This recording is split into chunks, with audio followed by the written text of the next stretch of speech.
Two memories. In nursery two, I had one of my teachers writing my report card that I was a lazy student. Nursery two. Then, of course, I couldn't have read that myself in nursery two, but I kept that report card. I still have it, and I saw it as an adult.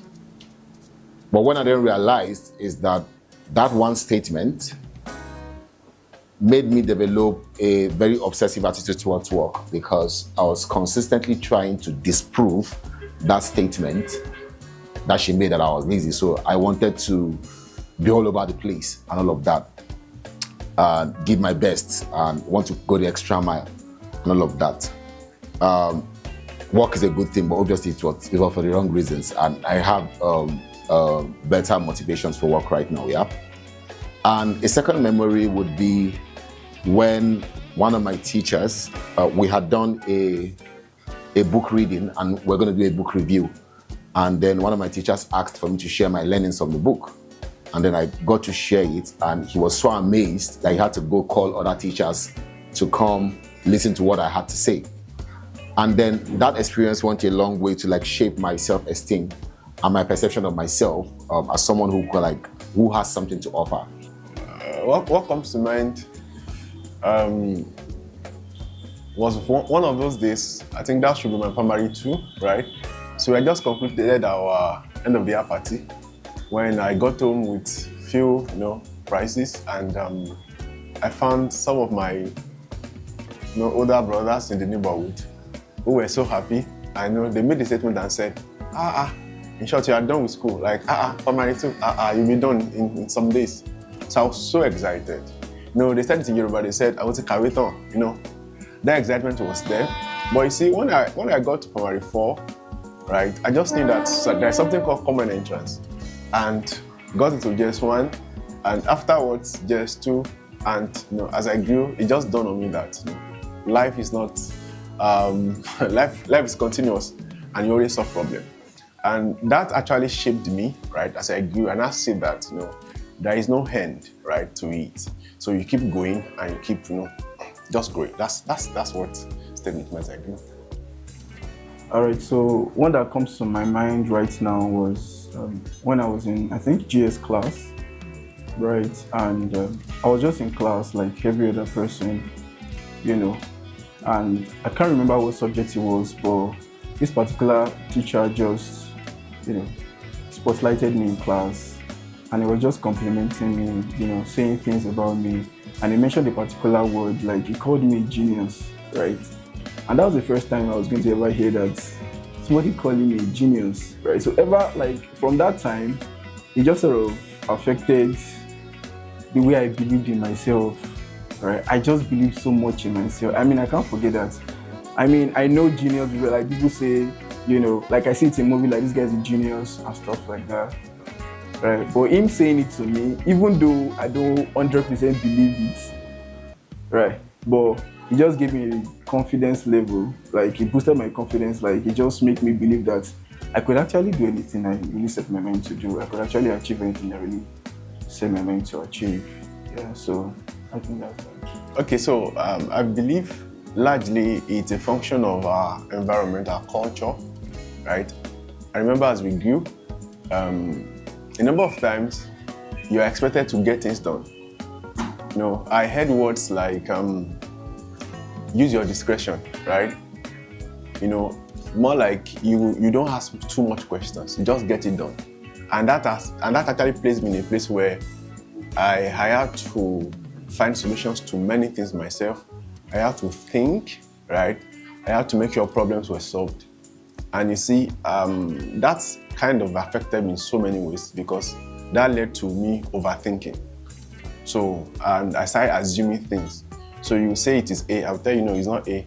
I know you are hiding something. But you see, those were expectations, you get things solved, you don't have to ask questions. And as I grew, I saw that the way we can get that done is that I think there should be more explanation. You don't just say, because in our culture, right, as a Nigerian, your parents, you don't ask them questions. We've said you should just get it done. So I feel it's better when there are explanations to boys, all right, just like every other child, right? Say this is where we are saying this should be done, all right? Don't take it to heart, right? So what I see that, this is how we can mitigate against children going through all manner of, torture, so to say, because I was beaten for so many things I didn't even know. I was not instructed to do, but I was expected to get them done as per use of discretion. That's an interesting question because if two kids were walking or if two kids were running and one was a boy and one was a girl and the girl falls down, everybody rushes down and carries her and pets her and say, sorry, and pets her and they give me a biscuit. But if that happens to a boy, you're most likely to carry him and say, you're a boy, you're a man, be a man, and all of that, I guess there is, and maybe we're not very wrong, or we're not completely wrong with that, but there's the understanding that the man is a symbol of strength, and so he should know how to endure more and hold on to pain more and all of that, So, and those things happen to us subliminally at different levels of our growth and all of that. But I think what we can begin to do is to redefine what strength means. You see that, And the best way to redefine strength is not to say do this or do that. The best way to redefine strength would be through by new role models. So for example, if I did something wrong, and the convenient thing to do would be to hide that thing and not be accountable, strength is to be vulnerable to say, see, I've done this wrong, to be accountable to say, I've done this wrong and I need help. So new role models that are able to redefine what strength would be for us would be the way forward. Okay, so a funny one coming to mind was I wanted to become Spider-Man. Yes, you heard me right. I actually wanted to become Spider-Man, and that was after I had seen the first Spider-Man that was released, Peter Parker, right? I loved the character, and I would go to a place where they dump electronic stuff and all of that, and I would pick a spider, place it on my hands, and in the hopes that the spider would bite me, and then I would just throw spider webs, right? So I would wake up in the morning, go to the window side, and lo and behold, there were no spiders, right? So I actually wanted to become Spider-Man when I was much more younger. I was a king. I had 3 elder sisters. I was the only boy and the last born of a family of 4. 3 of my elder sisters were girls. So I just grew up knowing that I was a loved child. Well, my parents loved all of us, but I feel like I was pampered a lot.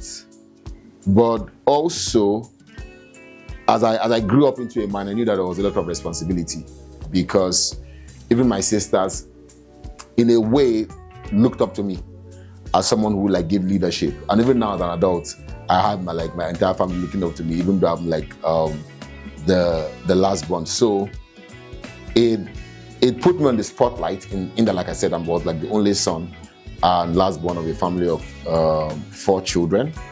But also it came with its own responsibility, especially as I evolved from a teenager into a young adult.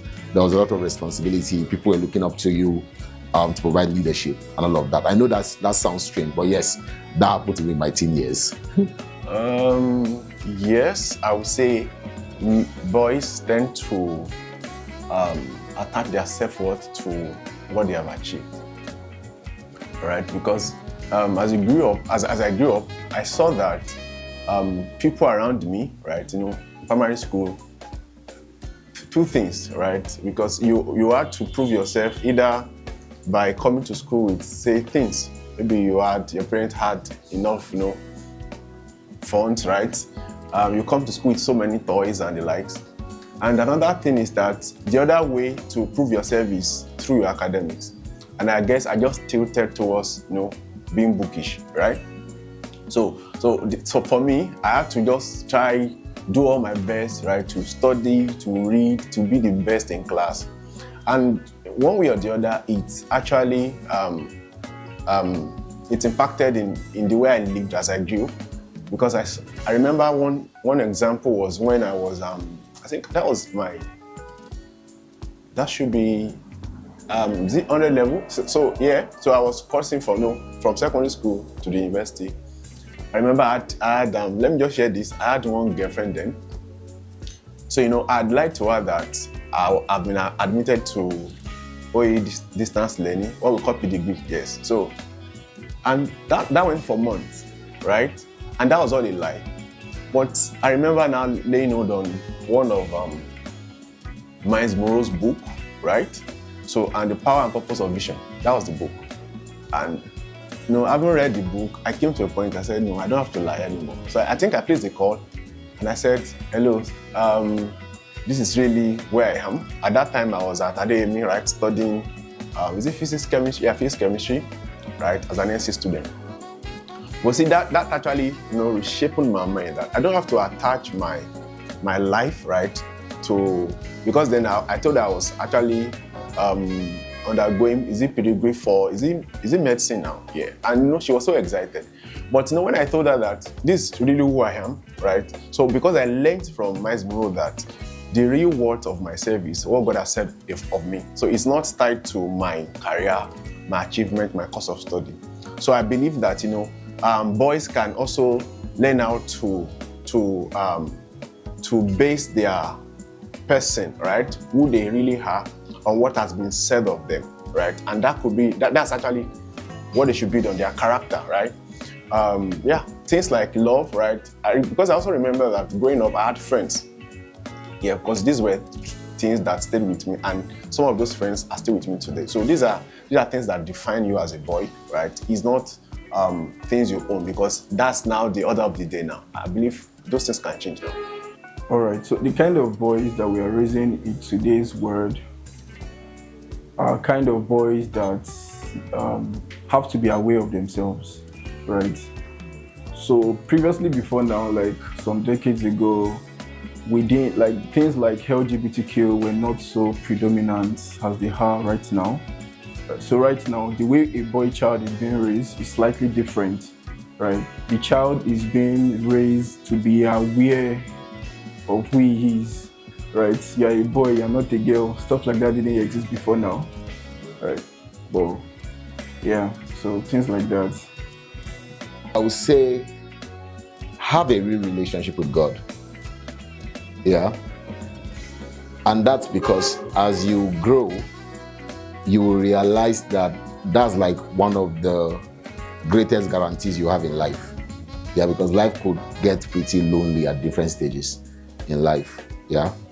And that relationship with God will be a foundation for you to build going forward. So I would say, don't just go to church, don't just be religious, but make sure that you have a real relationship with God that you can bank on. One advice. All right, so one advice I would give to boys today is to take actions, right? Take that step of faith. There's a demand on boys that makes it look like they are supposed to have everything figured out. You're supposed to know what to do. You're supposed to take responsibility. You're supposed to know this, know that, right? But it's okay to be afraid whilst you take your first step, right?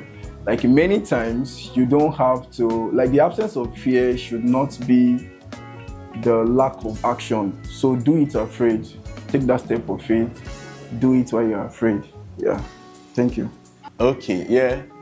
For the boy child who is growing up at this point in time, I would like to say that your struggles are real. That's the truth.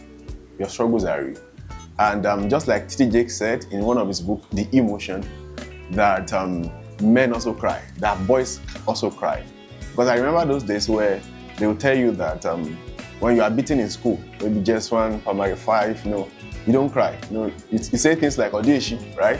But I would like to say that it's okay to be vulnerable. It's okay to confide in somebody who's close to you.